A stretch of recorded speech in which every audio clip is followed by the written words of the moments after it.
Olá, moçada, esse aqui é o seu canal História na Telinha. Eu sou o seu professor Valdemir e o tema da aula de hoje é Iluminismo.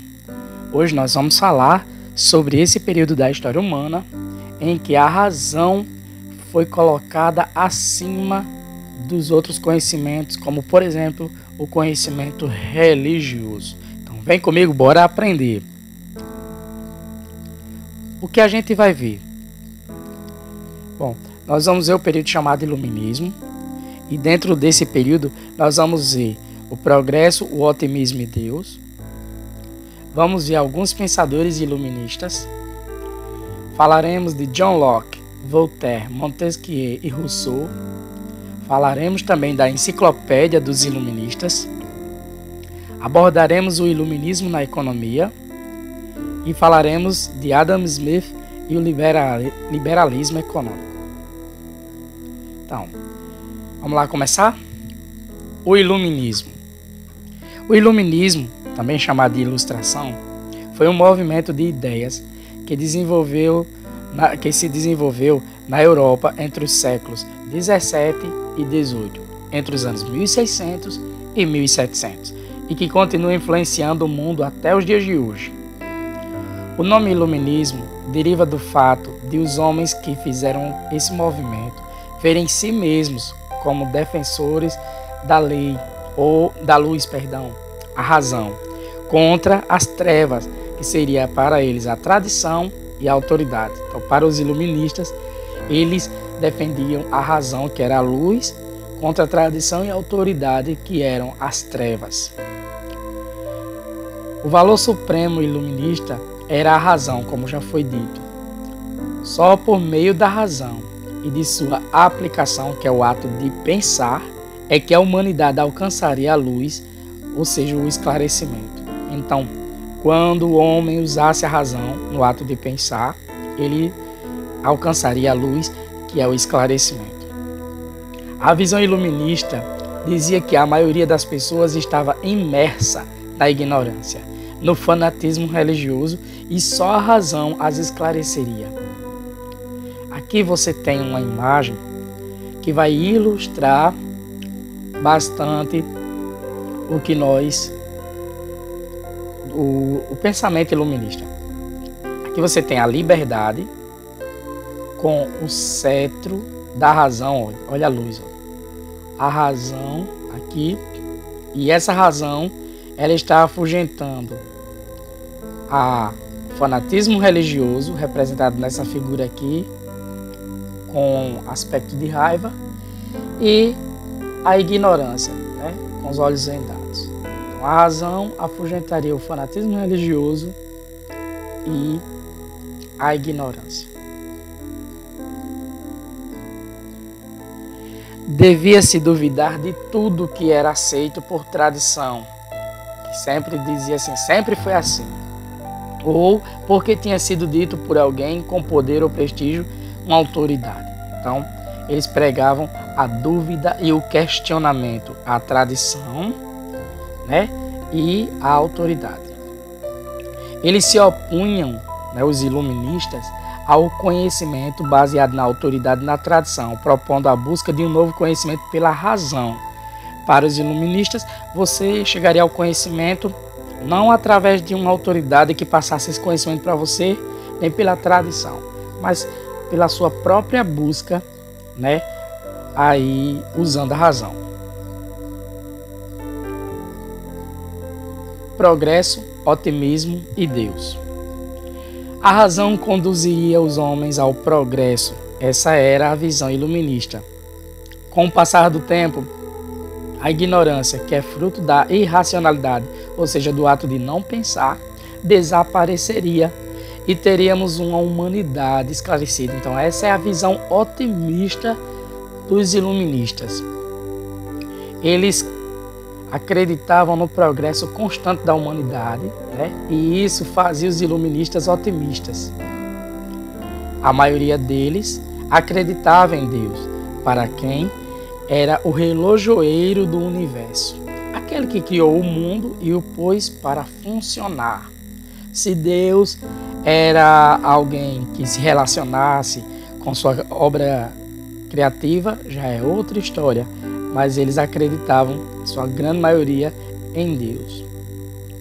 Acreditavam que o mundo era regido por leis naturais, que precisavam ser conhecidas, daí porque eles se dedicavam tanto ao estudo, ao conhecimento, à ciência.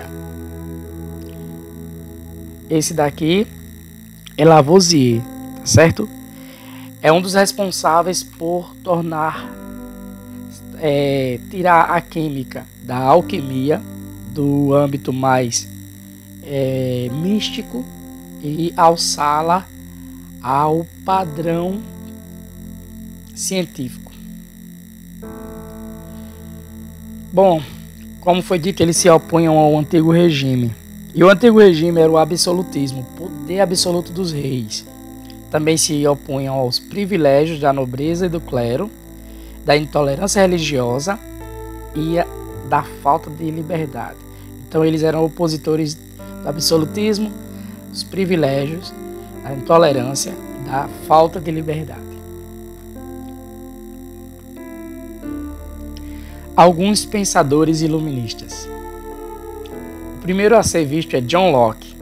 Ele foi um dos precursores do liberalismo político. John Locke nasceu em 1632 e faleceu em 1704. Para ele, todas as pessoas nascem com os mesmos direitos.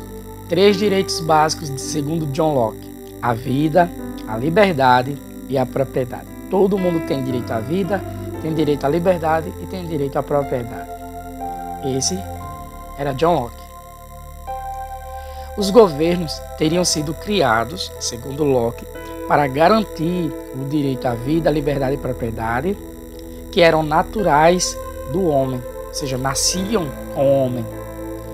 Em caso de absolutismo do governante, as pessoas poderiam se rebelar para retirá-lo pela força das armas. Então, John Locke vem com uma visão bastante revolucionária, por assim dizer.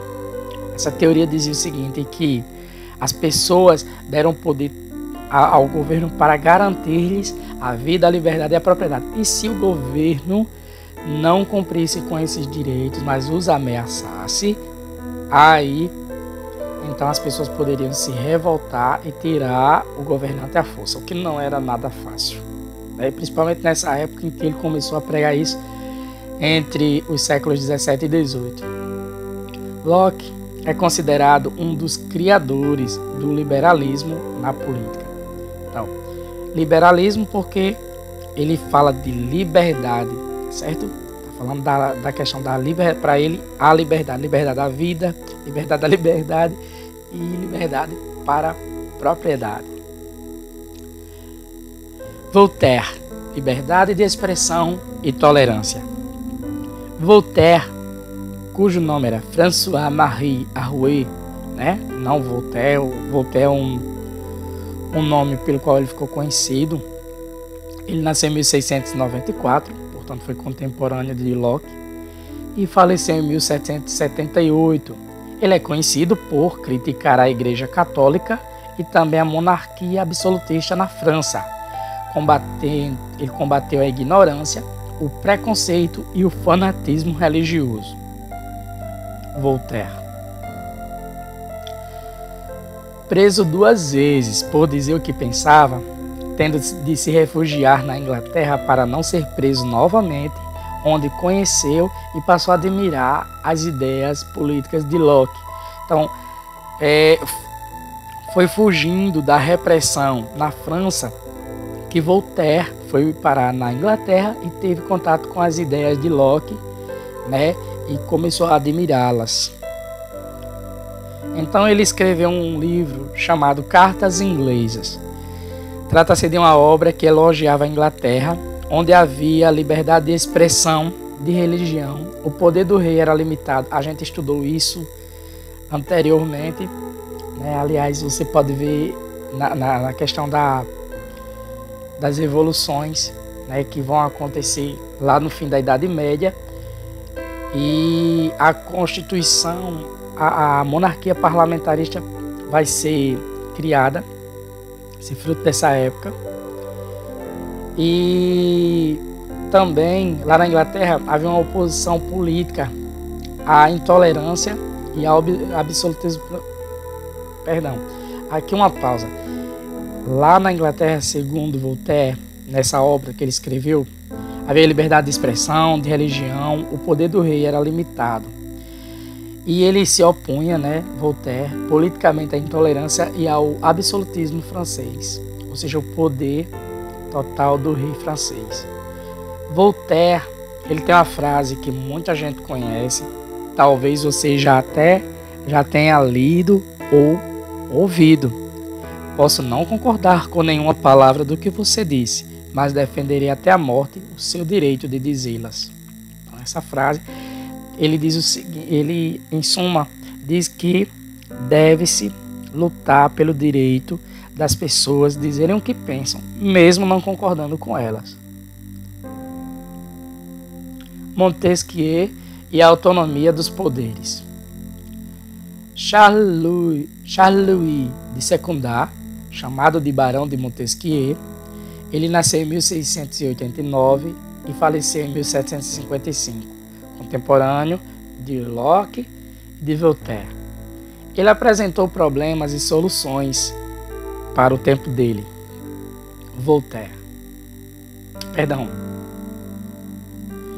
Montesquieu. Ele escreveu um livro chamado O Espírito das Leis. É sua obra mais famosa. Bom, para ele era necessário evitar a concentração de poder nas mãos de uma só pessoa ou de um grupo de pessoas notáveis, para não haver abuso de poder.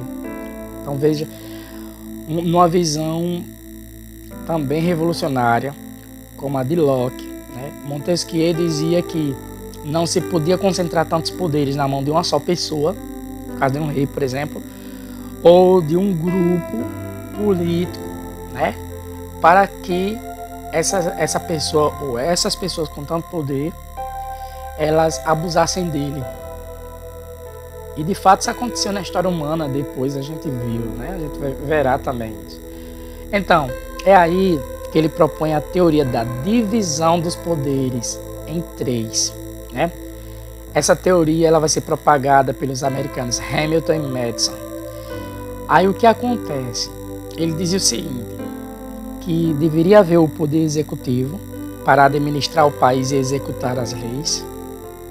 Aqui no Brasil, o poder executivo ele é personificado no presidente da República. Aqui você tem a sede do poder executivo, o Palácio do Planalto. Sim, no estado é o governador, o poder executivo, a pessoa, ok? E o chefe do executivo no município são os prefeitos. Já o legislativo, segundo essa teoria, deveria elaborar e aprovar as leis. No Brasil, nós temos o Congresso Nacional, também localizado em Brasília, assim como o Palácio do Planalto. Aqui é o Congresso porque ele reúne as duas casas, o Senado, que é essa cúpula menor virada para baixo, e a Câmara dos Deputados, essa cuia virada para cima, maior, porque aqui você só tem 81 senadores. Aqui são 503 deputados, 501. É algo assim, é um monte de gente.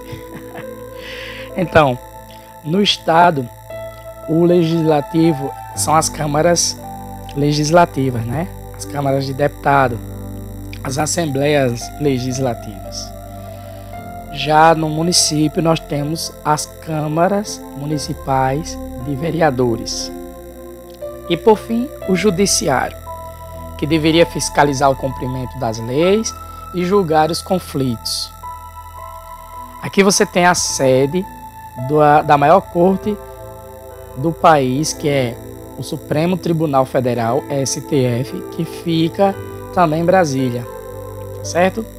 Aqui a estátua representando a justiça. E nos estados você vai ter o maior poder sendo dos desembargadores, os tribunais de justiça. E nos municípios ou comarcas você vai ter os fóruns com os juízes, tá bom? Segundo a teoria de Montesquieu, essa tripartição de poderes, né? O governo só funciona bem com os 3 poderes autônomos. Então, você não vai ter uma pessoa administrando o país, executando as leis, elaborando-as e aprovando-as, nem fiscalizando o cumprimento de suas leis, como faziam os reis, e julgando os conflitos. Não, você vai ter uma pessoa cuidando do executivo, outra do legislativo e outra do judiciário. Então, esses 3 poderes, em conjunto, atuando autonomamente, é que garante o bom funcionamento de uma administração num país, segundo Montesquieu.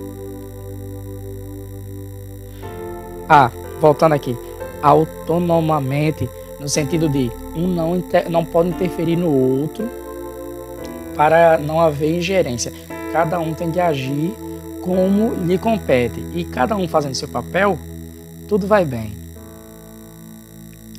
Rousseau e o contrato social.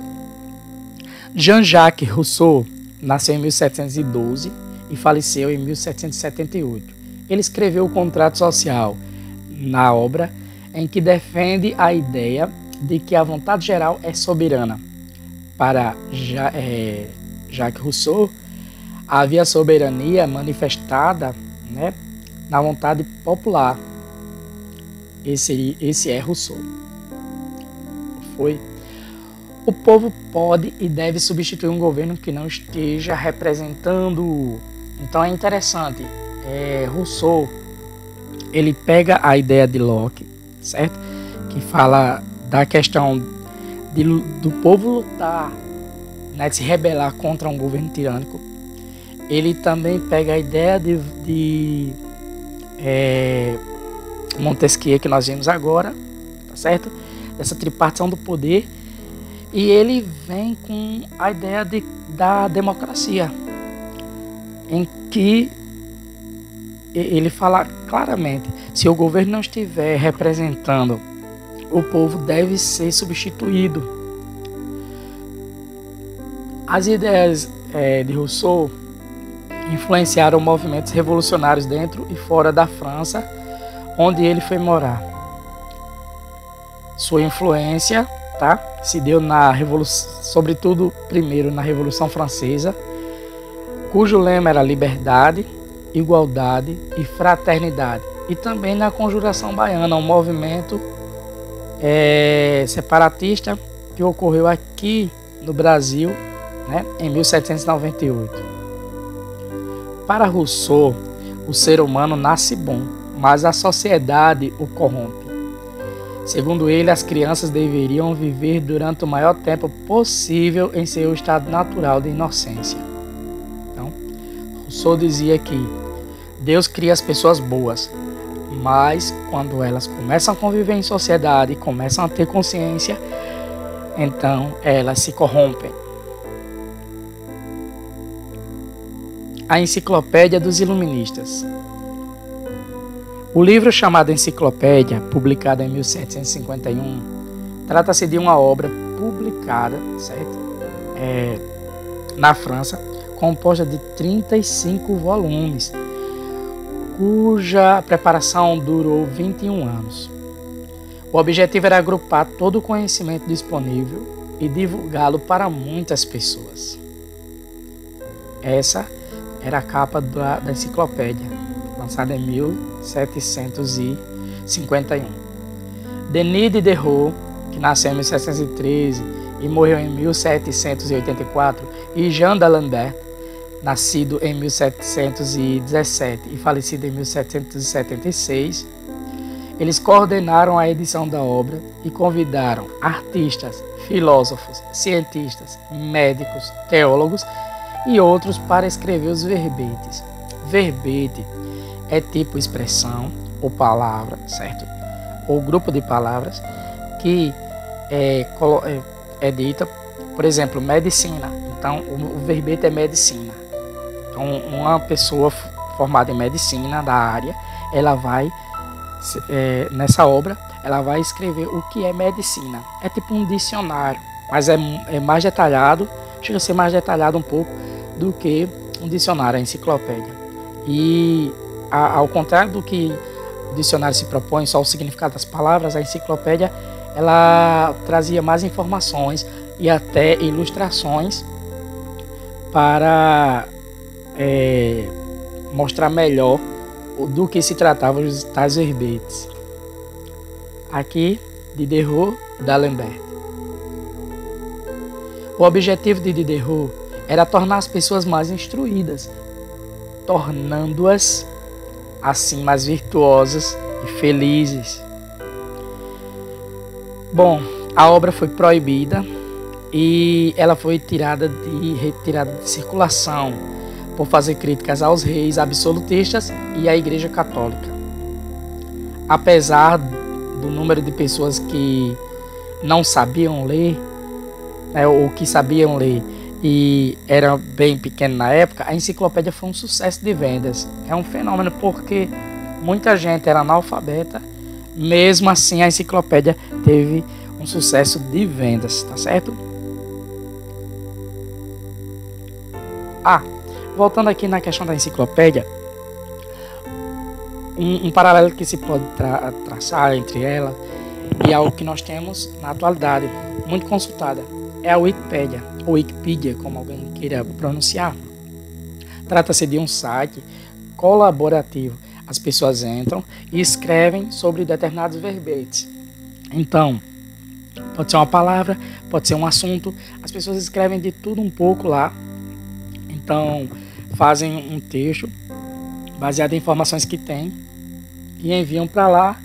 E esse texto fica revisado o tempo todo. As pessoas vão incluindo informações novas ou alterando erros, corrigindo erros. Então, hoje, a Wikipédia, que foi criada entre 2003 e 2004, já se tornou a maior enciclopédia em termos de conhecimento agrupado, e é virtual, uma enciclopédia virtual. O iluminismo na economia. Então, era uma crítica iluminista ao mercantilismo e ao intervencionismo do governo na economia, principal característica do mercantilismo. Então, no sistema mercantilista, o governo, por meio do rei, ele intervinha de que maneira? Ele proibia a entrada ou dificultava a entrada de produtos importados e protegia a produção interna, a produção nacional. Então é aí que aparece a teoria bem interessante chamada fisiocracia. Segundo a fisiocracia, a única fonte de riqueza era a terra. Por isso eles davam tanta importância à agricultura como atividade econômica. Os fisiocratas viam na terra a única fonte de riqueza. Por isso prezavam tanto a agricultura. E quem defendia a fisiocracia, o maior fisiocrata, foi François Quesnel, que nasceu em 1694 e faleceu em 1774. Ele criou a fisiocracia e dizia que a economia era regida por leis. E essas leis, sobretudo da oferta e da procura, é a mais importante. Então, para ele dizia o seguinte: quanto mais um produto tiver em oferta no mercado, tá certo? E a demanda for baixa, o preço dele tende a baixar, cair. Se tiver poucos produtos sendo oferecidos no mercado e a procura for muita, a demanda, então o preço dele sobe. Então, essa é a lei mais básica da fisiocracia. Quesnel. Quando a oferta é maior que a procura, o preço tende a baixar. Quando ocorre o oposto, tende a subir. Então, foi o que foi explicado há pouco. O governo, segundo os fisiocratas, não deveria intervir na produção ou no comércio de mercadorias. Devia apenas incentivar o progresso. Então, o governo poderia melhorar uma estrada, poderia fazer uma ponte, poderia estimular o crédito, empréstimos, mas não passar disso, não intervir no comércio, tá ok? Essa é a principal ideia. Eles pregavam a laissez-faire, laissez-passer, le monde va de lui-même. Quer dizer, deixe fazer, deixe passar, que o mundo caminha por si mesmo. Então, essa teoria ficou resumida hoje como a laissez-faire, que é deixe fazer, certo? Quando você ouvir essa expressão laissez-faire, que é em francês, então está se pregando abertamente que o governo não tem de estar intervindo em economia coisa nenhuma. Adam Smith e o liberalismo econômico. Adam Smith nasceu em 1723 e faleceu em 1790. Ele é considerado o pai do liberalismo econômico. Afirmava que só o trabalho cria riqueza. Veja, enquanto Quiné dizia que a fonte de riqueza única era a terra, né? Para Smith, o trabalho é a fonte de riqueza. Então, para ele, a única fonte de riqueza é o trabalho e não a terra, como dizia a fisiocracia. Smith. Em comum com os fisiocratas, eles tinham a defesa da livre concorrência e do livre comércio entre as nações. Cada nação se especializaria somente naquilo que pudesse fazer melhor. Por exemplo, nações agrícolas na agricultura e as mais industrializadas na indústria. A burguesia inglesa recebeu muito bem as ideias de Smith, pois o país estava se industrializando e queriam ampliar o mercado consumidor dos produtos industrializados.